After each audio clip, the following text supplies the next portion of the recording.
नमस्कार, मैं हूं प्रवीण और आप देख रहे हैं अपना सबसे विश्वसनीय channel India time 24 news. Delhi के कैलाशपुरी में केमिकल गोदाम में लगी भीषण आग की खबर आपको इंडिया टाइम 24 न्यूज लगातार दिखा रहा है। बीते कई वर्षों से रिहायशी इलाके में ये कमर्शियल गोदाम चल रहा था, जिसमें बड़ी मात्रा में केमिकल मौजूद था। गोदाम में शॉर्ट सर्किट हुआ, जिसने भयंकर आग का रूप ले लिया और इस आग ने सामने वाली बिल्डिंग के चारों फ्लोर्स को अपने चपेट में ले लिया। हालांकि इस हादसे में कोई हताहत नहीं हुआ, लेकिन घर का सारा सामान जलकर राख हो गया। घरों के एसी, अलमीरा, बेड, बच्चों के खिलौने, सब कुछ खत्म हो गया।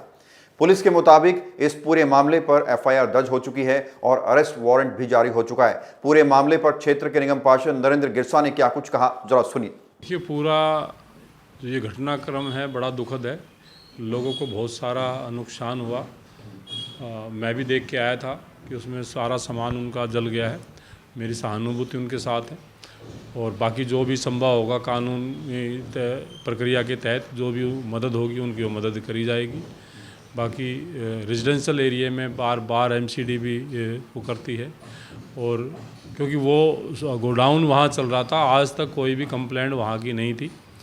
तो मेरी सभी नागरिकों से ये आग्रह है कि जहाँ इस तरह की फैक्ट्रियाँ चल रही हैं, कृपया करके उनको कंप्लेंट उनकी दीजिए। उनको हमें मतलब संज्ञान में कभी जब भी वो होता है तो कोई एमसीडी कहती है, हमें उसका पता ही नहीं भी कहाँ कहाँ, क्योंकि पूरा वो रिहायशी एरिया है और रिहायशी एरिया में ऐसी जो फैक्ट्री चल रही है तो उसका नहीं एमसीडी वाले नहीं पकड़ पाते।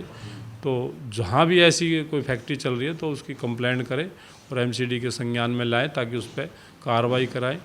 और बार बार जब एमसीडी कार्रवाई करती है तो जबकि लोग उनके पक्ष में आ जाते हैं कि भाई गरीब आदमियों को उजाड़ा जा रहा है, काम रोज़गार को उजाड़ा जा रहा है, तो उसका कारण यही होता है कि रेजिडेंशियल एरिया में जो ये कई बार ऐसी घटनाएं हो जाती हैं जो बहुत ही खतरनाक रूप ले लेती हैं। तो इसीलिए जो सरकार ने नियम बनाए हैं तो उसमें सहयोग करें। इस तरह का कोई काम अवैध काम करे तो उसकी ज़रूर आप कंप्लेंट करें ताकि उस पर निगम कार्रवाई करे। जी, एमसीडी कहीं ना कहीं जो रैकी तो करती होगी एरियाओं में, कमर्शियल काम जो हो रहे हैं, वो आपकी नज़र में कभी नहीं आया आपकी वार्ड के अंतर्गत? देखिए, हमारी नज़र में केमिकल का नहीं आया। वहाँ लकड़ी का जो काम चल रहा था, एक लकड़ी का काम तो चल रहा था वो जो देखा था, लेकिन केमिकल का हमें नहीं पता था। केमिकल का यहाँ काम चल रहा है और इस तरह का, क्योंकि वहाँ लोकल रेजिडेंशियल जो लोग हैं, क्योंकि इस तरह का उनके पास अगर वो हो तो वो उन्हीं के माध्यम से वो उसका पता चल सकता है। और घर घर ऐसे डोर टू डोर का ऐसा एमसीडी के पास भी हो, जहाँ इंडस्ट्रियल ज़्यादा हैं वहाँ तो ऐसे डोर टू डोर भी सर्वे होता है। बाकी इस तरह का जो रिहायशी एरिया है तो उसमें ऐसा सर्वे नहीं होता। जब कोई कंप्लेंट आती है तभी पता चलता है। अब कुछ आपने विशेष कदम उठाए हैं कि ऐसा जो दुर्घटना हुई है, बड़ी दुर्घटना दोबारा ऐसी ना हो? कुछ आप ऐसा सर्वे वगैरह कर रहे हैं कि और भी जो अवैध तरीके से चल रहा है काम फैक्ट्री केमिकल का या कुछ भी, उसको रोका जा सके?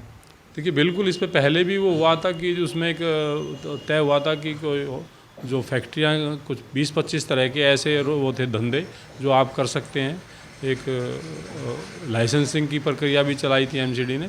अब जो छोटे जो उद्योग धंधे हैं जो अपने घर के अंदर एक जिसमें 10-11 कर्मचारी हों और वो बिजली का इतना किलोवाट का लोड हो तो वो चलाया था। तो उसमें बाकी केमिकल का तो बिल्कुल इस पे बैन है। तो जो भी अवैध जो काम है वो बिल्कुल उसमें आगे भी कंप्लेंट दी हुई है तो उस पर कार्रवाई करेंगे। उस पर इस तरह के कामों को रोक लगाई जाएगी। तो अब ये पूरा घटनाक्रम हो चुका है, लोगों को लाखों नुकसान हो चुका है, अब एमसीडी कोई कार्रवाई करेगी उस गोदाम के मालिक पर? नहीं, एमसीडी का जो पुलिस है वैसे उस पुलिस कार्रवाई करेगी। जो भी एफआईआर शायद उसकी हो गई है और भी एमसीडी के माध्यम से भी जो नियम होगा उस नियम के तहत एमसीडी कार्रवाई करेगी। अगर उस मकान को सील करने का हुआ तो सील करेगी। जो भी इस तरह की रिपोर्ट उसको सबमिट करनी पड़ेगी। आपको क्या लगता है कि जिन लोगों का नुकसान हुआ है उनका हर्जाना दिया जाना चाहिए? बिल्कुल दिया जाना चाहिए, क्योंकि उन लोगों का बहुत सारा नुकसान हुआ है। अगर मैं खुद जाके देख के आया था, जो उनके एसी थे, फ्रीज थे और मकान के अंदर भी जितना भी उसका वो था सारा का सारा तोड़ के प्लास्टर तक के भी दोबारा से कराना पड़ेगा, सारा रंग पेंट।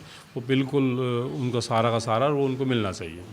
आप उन लोगों के साथ खड़े हैं जो? जी बिल्कुल, मैं उनके साथ हूँ। जो भी मेरे से होगी हम उनके साथ। बता दें, इंडिया टाइम 24 न्यूज ने सबसे पहले इस मामले पर ग्राउंड रिपोर्टिंग की थी। हमने आपको बिल्डिंग में रहने वाले लोगों के आशियाने में जो तबाही आई वो भी दिखाई, उन लोगों के आंसू भी दिखाए और उनके दिलों में जो तड़प थी वो भी आप तक पहुंचाई।